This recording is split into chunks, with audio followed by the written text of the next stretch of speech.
বাংলাদেশে ধরেন 20 কোটি জনগণ থাকলে এখনো আমার বিশ্বাস যে 5-7 কোটি জনগণ দুম্বা দেখেই নাই এবং এখনো দেখতে আসে এবং এখনো তাদের ধারণা আছে যে দুম্বা বাংলাদেশ হবে কিনা। মরুভূমির প্রাণী এটা। এই মরুভূমির প্রাণীটা দেখতে অসংখ্য মানুষের ভিড় জমে। এই দুম্বাটা কিন্তু 155 কেজি লাইভ ওয়েট। একটি গরুর চেয়েও ওজনে বেশি হতে পারে এই প্রাণী। এটা যদি দানা খাবার ফুল দেওয়া যায় এগুলা কিন্তু 200 কেজি 220 কেজি এগুলা ওয়েট সম্ভব। মানে 4 মন 5 মন 6 মন দুম্বা হওয়া কোনো কিন্তু ব্যাপারই না ভাই। এই দুম্বাটা 3.5 লক্ষ টাকা দাম বলে আমি বিক্রি করি না। এটা দিয়ে এই জাতীয় অনেক মা দুম্বা আছে যেগুলা এদের প্রজনন করা আর এই জাতেরই বাচ্চা আসে ভাইয়া। এবং এই জাতীয় বাচ্চা দুম্বা একটা সেল হয় এখানে 80-90 হাজার থেকে 1,10,20 হাজার টাকা পিস দুধ ছাড়লে। একটা দুম্বা বছরে 2 বার বাচ্চা দেয়। একটা ছাগল 15-16 মাসে 2 বার বাচ্চা দিয়ে থাকে। কিন্তু দুম্বার একটা বাচ্চা যদি আপনার লাখের উপর দাম হয় তাহলে বছরে যদি 2টা বাচ্চা দেয় 2টা বাচ্চার দাম কিন্তু ভাই 2 লাখ প্লাস। তাহলে গরুর থেকে কিন্তু অত আয় সম্ভব না।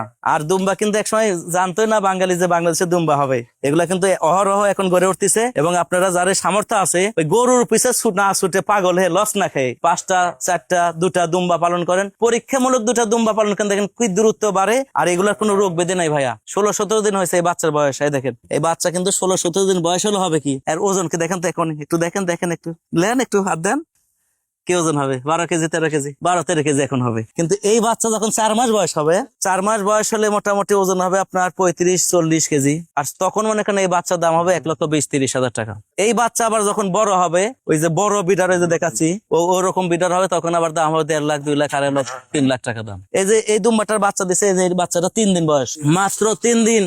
রাতের বেলা একা একা বাচ্চা হয়ে আছে, আমরা জানি না। সকালে যায় দেখে দুধ খাচ্ছে বাচ্চা। কি রহমতে একটা জিনিস, একাই বের হয়েছে একাই। এবং দেখেন তো কি সুন্দর কালার। 16 দিন বয়স বাচ্চা, দেখেন কত সুন্দর। এখনই দেখেন এই দেখেন পিছন সাইডটা হয়েছে এই যে যত বড় হবে এই জিনিস অত বড় হবে। দেখেন এটা কি আল্লাহ পাকের সৃষ্টি, দেখেন তো সুন্দর।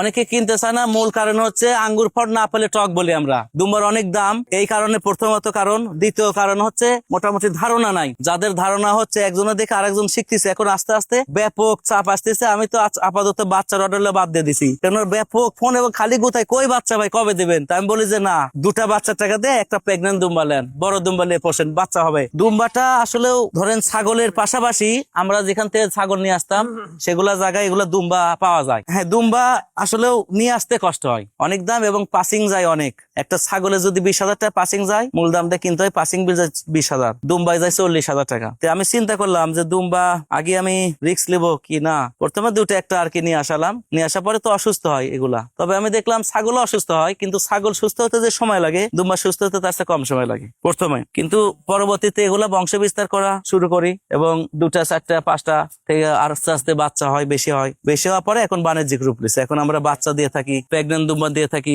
জি, শান্ত পানি এবং দুম্বাটা ঘাস, মাটির ঘাসও খায়। আপনার দেখা যাচ্ছে ছাগল যে খাবারটা খাচ্ছে না ভুসির উচ্ছিষ্ট অংশ, সেটা দুম্বা খায় এবং দুম্বাটা খুব দ্রুত বাড়ে, ওজন বাড়ে, দুম্বায় ব্যাপক মাংস লাগে। এখানে দুম্বার পাশাপাশি আফ্রিকান দরপার আছে এবং অস্ট্রেলিয়ান দরপার আছে। আপনার অস্ট্রেলিয়ান যে দরপার গুলা আপনার প্রেগনেন্ট দরপার, এই দরপার গুলো আপনার সেল হয় 35, 40, 45, 50 হাজার টাকা পিস। দুম্বার মাংস ধরেন কেটে খাবো এই বিবেকটাই তো আমার হয় না। কেননা একটা মানুষ যদি আল্লাহ না করুক দুর্ঘটনা ঘটে এই চোয়ালের মাংস হেঁটে যায়, ওই মানুষেরই কিন্তু পিছন থেকে মাংস এখানে লাগিয়ে দেয়, ওই লোকে কিন্তু জীবিত থাকে। কি হয় জানেন, এখানে অ্যাক্সিডেন্ট হয়ে খামাইছে, এখানের একটা ব্যথা যন্ত্রণা, এখানে মাংস কাটছে, এখানকার একটা ব্যথা যন্ত্রণা। দুই যন্ত্রণা এক হলে পারে কেমন হতে পারে যন্ত্রণাটা, মৃত্যুর যন্ত্রণা। তাহলে দুম্বার মাংস, জীবিত দুম্বা আমি মাংস কেটে নিয়ে খাবো, এটা তো আমার বিবেক। পশু আর মানুষের মধ্যে তো একমাত্র একটা কথাই পার্থক্য, সেটা বিবেক। পশুর বিবেক না, আর মানুষের বিবেক আছে। বিবেকবান সম্পন্ন মানুষ আমরা। জীবিত দুম্বা থেকে তো মাংস কেটে খাওয়ার কোনো প্রশ্নই আসে না।